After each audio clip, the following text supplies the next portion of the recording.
औज़ुबिल्लाहिमिनश्शैतानिर्रजीम बिस्मिल्लाहिर्रहमानिर्रहीम नहमदुहु व नसल्ली अला रसूलिल करीम। आज हम इस मकसद से यहाँ जमा हुए हैं कि हमारे पार्टी में एक ऐसा आदमी को ज्वाइन करवाया था, हाई लेवल पे उसको ज्वाइनिंग करवाया था। पिछले दिन उसने रिजाइन किया अपने नेशनल कॉन्फ्रेंस से।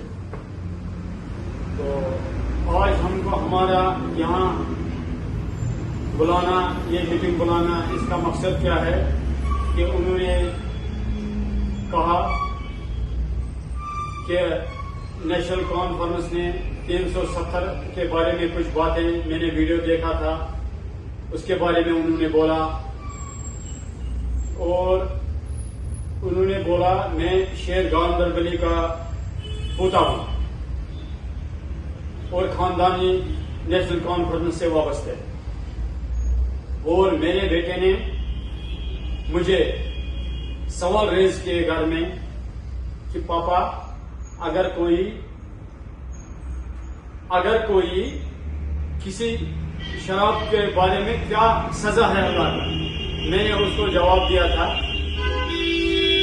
कि उसको वो जहन्नमी बनता है, जो उस पर अमल नहीं करेगा वो जहन्नमी बनता है। अब हम आज इस मुद्दे पे आते हैं।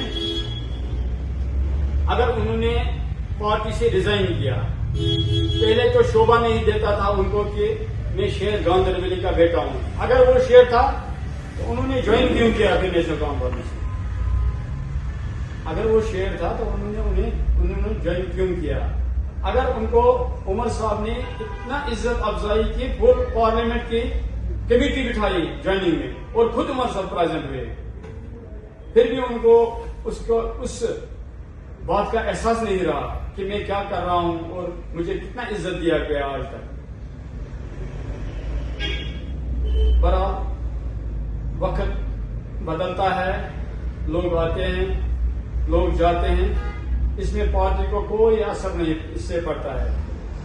अगर हम पिछले इलेक्शन की बात करें, उन्होंने 2 ब्लॉकों की जिम्मेदारी उठाई थी गांधरबल की, जिसमें हमारे जो डिस्ट्रिक्ट प्रेसिडेंट साहब शेख गयासुद्दीन है, हाजी शेख गयासुद्दीन साहब, वो दिल के बहुत नरम है। उन्होंने उसको उस टाइम उनके बात मानी। उनका मकसद था कि ये भी हमारे साथ अभी जुड़े हैं, तो अगर ये 2 ब्लॉकों के जिम्मेदारी उठे कोई बात नहीं है। उन्होंने उस टाइम उनको अंकार कर दिया कि ठीक है। बाद में जब हम देखते हैं, जब इलेक्शन हुआ, जो उनका होम का बूथ है नुनर A B, दोनों में हम 0 है। इतने सालों से खानदानी नेशनल होने के बावजूद क्या वजूहत है? और फुल पार्लियामेंट की जिसमें मियां साहब प्रेजेंट थे, हमारे कायद हैं, रोला साहब भी प्रेजेंट थे और सीएम साहब खुद मौजूद थे। इतनी इज्जत अफजाई के बाद भी हम उस बूथ को हार रहे हैं, क्या वजूहत है? कौन सी गलती थी अब हमारे नेशनल कॉन्फ्रेंस में क्या हमें वहां वोट नहीं मिली? बाकी हमें इतना कुछ नहीं कहना है, किसके मुंह से किस बात का शोभा देता है वही बात अच्छी होती है। अलबत्ता अगर हम हाई कोर्ट में जहाज को एक ही बार नहीं उठा सकते, उसको रनवे पे दौड़ना पड़ता है। रनवे पे दौड़ के तभी वो उड़ान पड़ता है। उसमें उतना कैपेबल होता है कि कितने सवारियां, कितना लोड, उसी कैपेबल के हिसाब से वो उड़ान भरता है। अगर चॉपर की बात करें, चॉपर तो एक ही जगह बैठ के और उड़ता भी है, लेकिन वो लोड नहीं ले सकता। ये मैंने एक मिसाल दी। और आज तक हमको 1.5 साल हो गया, 16 महीने हो गए या 19 महीने हो गए हमारे एनसी गवर्नमेंट की। अगर ग्राउंड लेवल पर हमसे पूछिए मैं ब्लॉक प्रेसिडेंट हूँ यूनियन का। ग्राउंड लेवल पर कौन सा काम हो रहा है, कितने फंड्स आ रहे हैं हफ्ते में, हम कहाँ पे उस फंड्स को यूटिलाइज करते हैं, कम से कम कभी पूछा करो, आया करो।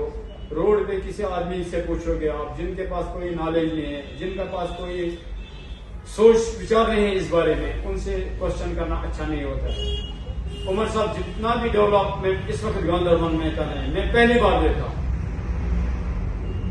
और हम बहुत शुक्रगुजार हैं। बाकी लोग तो आते जाते हैं। अगर हम पास्ट टाइम की बात करें, पास्ट टाइम में बड़े बड़े लीडर थे हमारे गांधरबन से, उन पे नजर दौड़ाने की जरूरत अगर पड़ी तो हिस्ट्री मौजूद है, यहाँ है, सब कुछ है। किसी के आने से या जाने से पार्टी को कोई फर्क नहीं पड़ता। अलबत्ता पार्टी बहुत मजबूत हो जाती है, ग्राउंड लेवल पर अगर देखे तो बहुत मजबूत हो जाती है। जय जवान।